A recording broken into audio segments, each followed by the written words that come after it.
come and laugh in the VIP. All right. So, Anak, when are you gonna find a real job?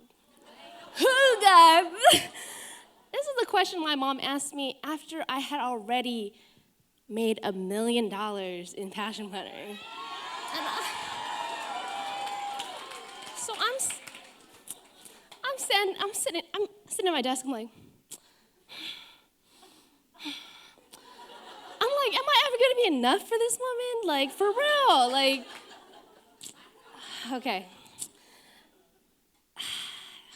I was like, God damn. And also in that moment, I realized that the reality that my mom had in her head of what my life should be was never gonna be reconciled with the reality that I had in my own head. And I mean, that had happened many times before in my life because I'm gay, so shit. But I also realized that my mom was born and raised in scarcity, much like many of your mothers. And her dreams were built around this idea that she needed security, which is where this question was really coming from. My mom probably wanted me to marry a white man, be a nurse. No offense to all the nurses out there, because we need y'all. And have 2 kids by the age that I'm now 29. And here I am, queer as fuck. Hey. I mean, SF, this is the place to say that shit. Man, my mom's gonna be upset that I'm cussing this much. But also an entrepreneur with a corgi and a German Shepherd at home. So I guess that's 2 kids. So it's pretty safe to say that what my mom wanted for me and what I am today really wasn't in alignment, and that's okay. I also realized that my mom's opinion was never, ever, ever gonna be under my control. Ever. Didn't matter how much I did, didn't matter how much money I made, how my grades, it didn't matter how many teams I was on, doesn't matter how many awards I won. What she wanted from me was not gonna add up to what I was gonna become. And I tried not to care through high school and through college, even now. I mean, heck, my favorite quote was, be who you are and say what you feel, because those who mind don't matter, and those who matter don't mind. But goddamn, my mom minded. So I'm like, goddamn, like, how do you reconcile that? And I would do, honestly, anything for this woman. Like, she's this woman that, like, struggled so hard to get me raise 4 kids on her own, while my dad served in the Navy for years. I mean, she's a strong, powerful woman that I respect so much. I mean, to the point where I remember this one time I was sneaking out of Pride, and one of my white friends was like, hey, you need this is completely off script. Hey, I was kind of venting to them about my parents, and they're like, you gotta just leave. You gotta pick up and leave, and just fuck them. And I was like, are you kidding me? Like, that would never happen. And we got into a fight about that. But for this woman that I would do almost anything for, I also decided that I will not shrink into the armor that she built for her younger self ever.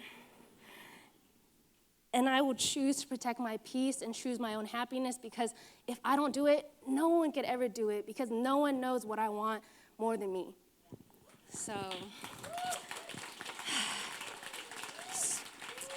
sis, so all you sisters out here, I mean, honestly, this is also off the script of whatever on my paper.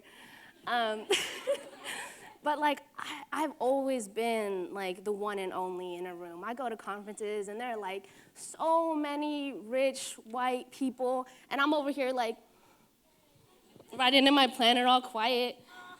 And I'm just like, wow, it feels so nice to not be the one and only. So thank you all. I was off script. So sisters, at some point, thank your parents for everything that they've done, because they've done the best that they could with what they got. But they will never be in the same reality as you, no matter how much you talk to them. And take the time to take back your power and reparent yourself in a way that only you can. Do this by telling yourself the things that you know you need to hear, like, I love you. I accept you. I'm proud of you. And protect your peace. It is that little light inside of you that guides you home when you feel the most lost. And let your light shine. Like she's been telling you, you need to speak up and let it shine. And surround yourself with people that will gas you up when your light is feeling dim, because it's gonna feel dim at times, especially when your parents are like, what are you doing? Why don't you just go back and get your master's? It's free because I have cultivate. And I'm like, see, you guys know that joke, because if I said this in any other conference, no one would get that. My dad was like, are you sure you want to make that much money? Because if you make that much money, you won't be able to use your cultivate. And I was like, okay. But also surround yourself with people that are going to remind you of your brilliance, because you are already brilliant and you are already enough. And about my mom and her thoughts of me being an entrepreneur, well, a few months after that, I rolled out full health benefits, vision benefits, dental benefits for my whole team. Yes. And I was like, Mom, I have health benefits because now I pay for them for myself and everyone else. And ever since then, I've also been lucky enough to share this new life with my mom and help her experience a life that she really, really does deserve. So thank you, everyone.